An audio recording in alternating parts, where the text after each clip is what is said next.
মৌলিক সংস্কার করার পর বিচারের প্রক্রিয়া সত্যিকার অর্থে যেন ভবিষ্যতে বিচারের সত্যিকার বিচার পাওয়া যায়, সেই বিচারের পথ সুগম করে আপনারা নির্বাচনের দিকে এগিয়ে দেবেন। কাজে এইভাবে আন্দোলন হয়েছে। আমার ছেলে আপনারা জানেন, আমি অনেক বলেছি বিশেষ পরীক্ষা দেওয়ার জন্য, সে তো বিশেষ পরীক্ষা দিতে আগ্রহী ছিল না। সে বিদেশে উচ্চ শিক্ষার জন্য চিন্তা ভাবনা করছিল।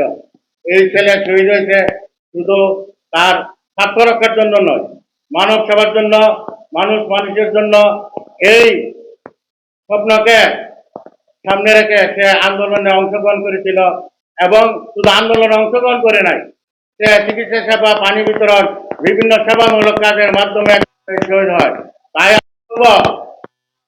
ব্যক্তি নয়, ব্যক্তির চেয়ে দল বড়, দলের চেয়ে দেশ বড়। আমি বলতে চাই যে আসুন, সময়ের 1 ভোর, অসময়ের 10 ভোর। স্বাধীনতা আন্দোলনের পর দেখেছেন স্বাধীনতা পেয়েছি, পতাকা পেয়েছি, কিন্তু বাকশাল কায়েমের মাধ্যমে এক ক্রেতা এক দেশ, শেখ মুজিবের বাংলাদেশ, সেই দুঃশাসন থেকে আমরা পর্যন্ত উদ্ধার পাইনি।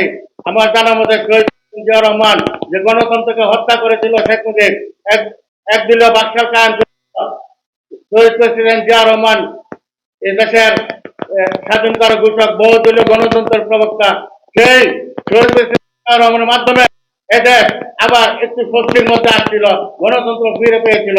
তার পরিবর্তে 89-এর গণ আন্দোলনে আমরা আন্দোলন করেছি। আপনারা জানেন তিন দলীয় জোটের রূপরেখা শেষ পর্যন্ত বাস্তবায়ন হয় নাই। কিভাবে কুক্ষিত করে এদেশে একটা জুলুম নির্যাতনের খুনের মাধ্যমে এদেশকে একটা অনিশ্চয়তার পথে রেখে গেছে।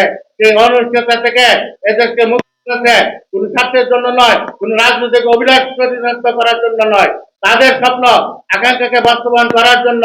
আপনারা, আমি আবার বলতে চাই, সময়ের 1 ভোর, অসময়ের 10 ভোর।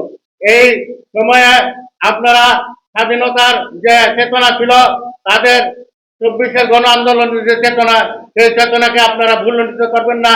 তাদের আশা আকাঙ্ক্ষাকে বাস্তবায়ন করার জন্য এই সময়ের 1 ভোর, অসময়ের 10 ভোর, এই নির্বাচনের আগে আপনারা এদেশের জন্য পরিপূর্ণ স্বাধীনতার জন্য, তাদের আকাঙ্ক্ষা বাস্তবায়নের জন্য আপনারা কাজ করবেন।